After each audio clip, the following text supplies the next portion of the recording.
posachedwa apa tikupasirani zimene wayankhula Bon Kalindo lero lino pa 6 March 2025. The DC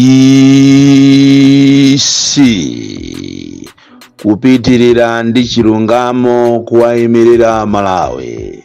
Zulo tinangoyamba nkhani ya ma mobile operators, network providers.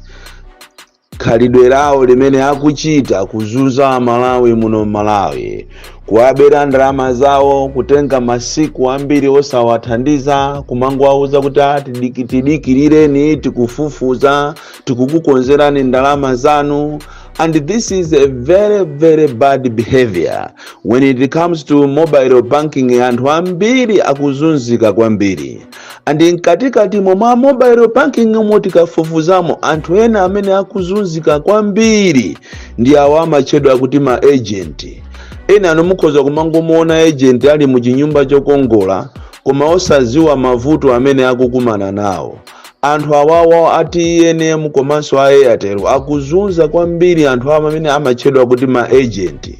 Mukanaziwa inu a Malawi ena inu simukudziwa, musamangosirira nyumba zija zikukongola ndi penti ya ENM kapena penti ya Airtel. Koma anthu amene ajawo ma agent aja akuzunzika kuopsa kuyang'ana ndalama imene amalandira ndi 1%. And 1% yotu amalandira yonse ikakhala ndalama yo from 0 to 150,000 ndiye kuti alandira 1%. Koma ndalama yo ikamakwera lese from 200,000 kupita uko ndiye kuti so 1% ija imasika.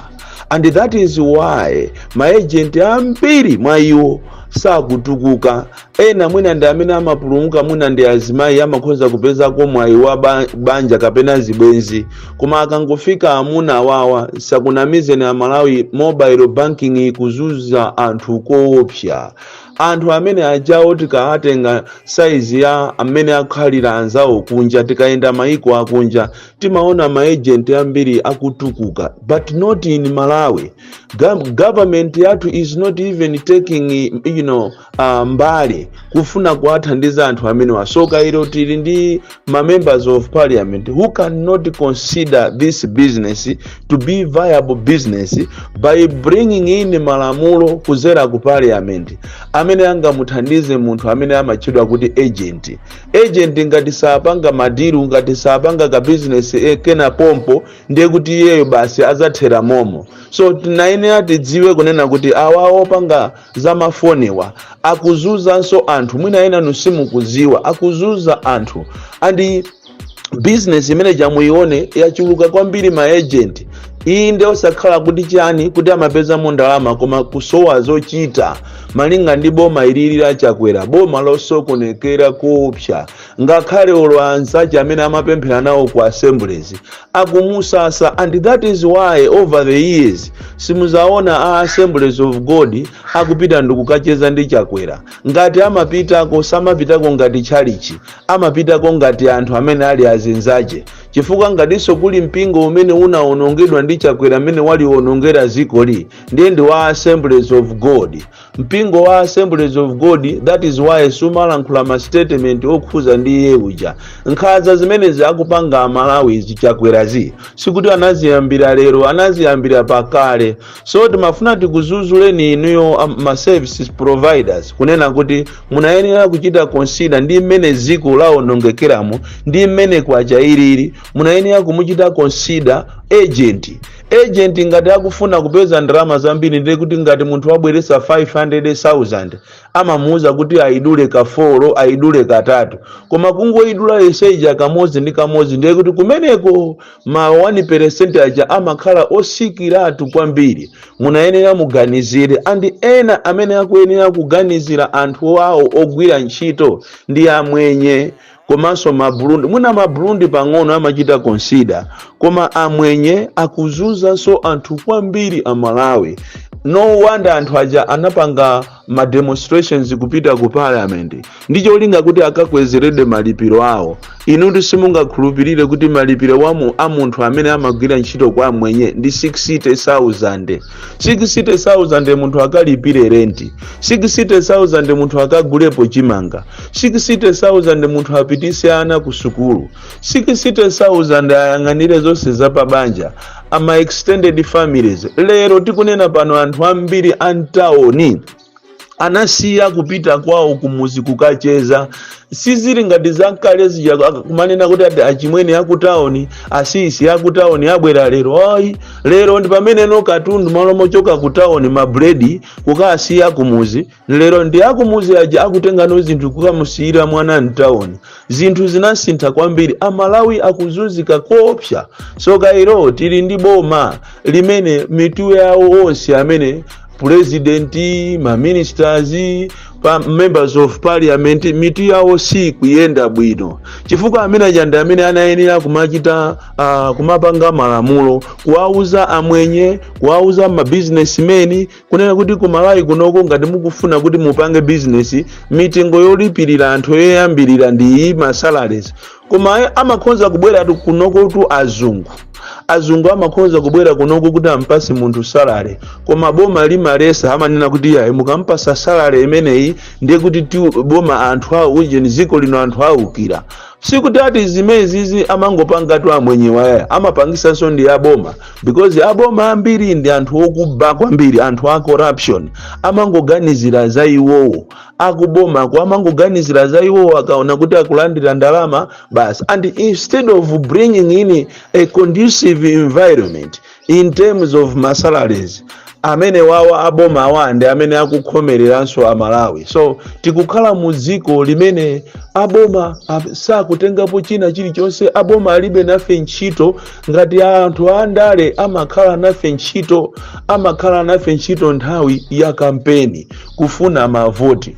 Koma chilungamo chake nchonena kuti onse amene akugwira ntchito kuma hardware, mashopo amwenye, kwina kulikonse anthu akuzunzika kopsa. And that is why mukaona anthu akulira musadabwe, anthu akulira chifukwa cha mmene zinthu zilili muno Malawi. And parliament tikunena panopa ikusiriza ntchito imene akufuna kugwira session imene iyi parliament isekedwa. Ngati malamulo amene wasapangidwa ndiye kuti amalawi be azapitirira kukhala pa mavuto, amalawi azapitirira be kulira.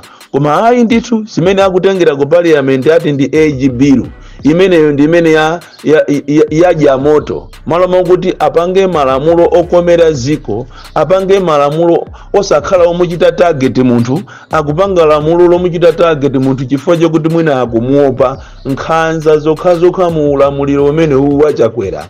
Andi ineyo ndinakuwuzani inu mavenda lero litapita ni masite mukapeza kuti mashopu ama Chinese amwenye aseka. Ndinakupasani warning kunena kuti kodi pakati pa inu ndi boma amene akuyenera kupanga mitengo ndi ndani? Iniyo siku lija makhala magulu kumapanga mitengo yokuti ati muzikagula mabero mwa Chinese ndikuuzana kuti ayi tikaigula 80,000, iyi tizikaigula 150. Mukuyiwalira kunena kuti ndalama zimene amagulira maberozo siza boma.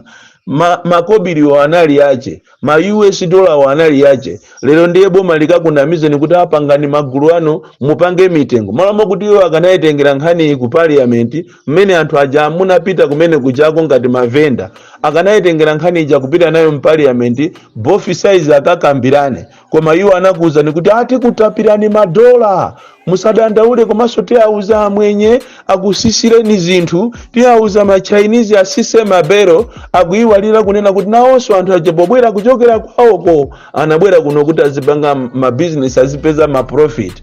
Lero mwapangira mitengo ndeyetu aseka mashopu awo. Ichi ndi chiyambi cha mavuto chifukwa onse amene amadalira kugwira ntchito kumeneko ngakhale amalandira ndalama zonyenyeka, ndiye kuti zinthu zavuta mabanja mwawo, ntchito zawo zatha.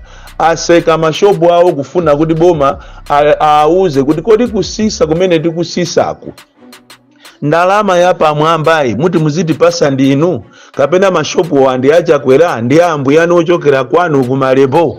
Zimene zozo ndi zimene zibwerese mavuto ambiri a economy muno Malawi. Ndiye kuti zinthu zipitirirabe kukwera, zinthu zikhalabe wesi muno Malawi. Chifukwa chake kubomako kulibe kwa anthu anzeru amene saganiza. Ndipo even ma institutions ya boma akuzunzika koopsa padakali pano. Patapita ni kuZuzu Government Secondary School achita kutengeratu wamkulu wa za maphunziro kuZuzuko ku Northern Region ko kuitana ma headmasters ama school wonse kukapita ku nsonkhano kukatoto ndi kukagwirizana kuwapempha kunena kuti muzitipasa ndalama zokuti tizithandizira Zuzu government. Ndalama zonse zadyedwa, even ORT kulibeko, madaisi ndi awakumangoba makobiri pena pali pose chifukwa cha chiwewe chochokera kumwambako kuntundako.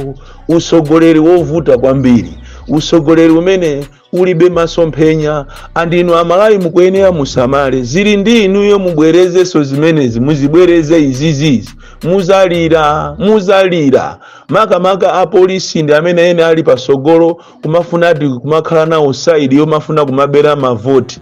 Ndinu anthu omvesa chisoni, andingati kuli anthu ena omvesa chisoni kwambiri ndi apolisi kumbali kuchokera ku nyumba zawo zogona, salary yawo, uniform yawo ndi apolisi. Koma muli jigiri kumanyamula anyamata opanga zankhanza zigawenga za MCP, kumapasa ma uniform kuti azivala, kumabakira boma. Mkuiwalira kuti muli ndi ma families yanu kumuzi kwanuko amene akuzunzika koopsa. Kodi tunjala ikabwera kuno ku Malawi, mavuto akabwera kuno ku Malawi, saagwiratu a DPP woka, a Ford, a UDF, saagwiratu a Malawi okhawo, agwira wina aliyese kuphatikiza wa MCP. So ziko lino likufunika kuti lipemphereredwere mwapadera. So kairo tili ndi mazibusa athu afeki amene angofuna ndalama.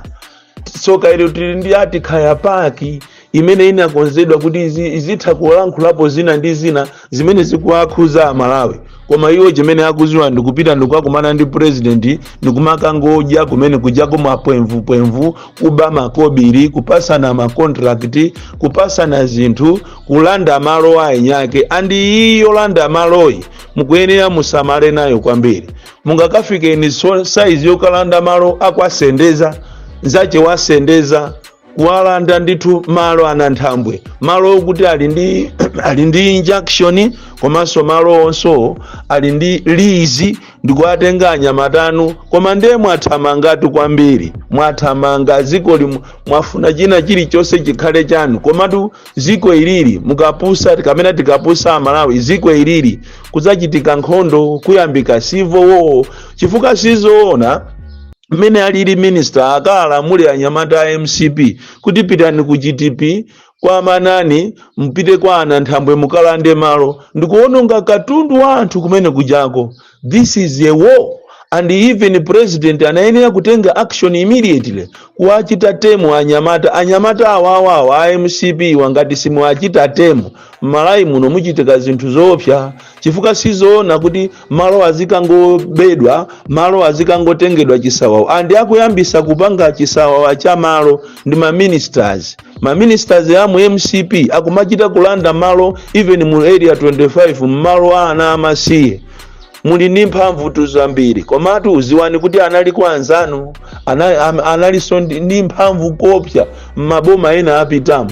Koma sana pange behavior imene yakupanga ma ministers a MCP komanso achinyamata amene somano pakali pano ndi amphamvu kuposa ame, ndi amphamvu kuposa apolisi.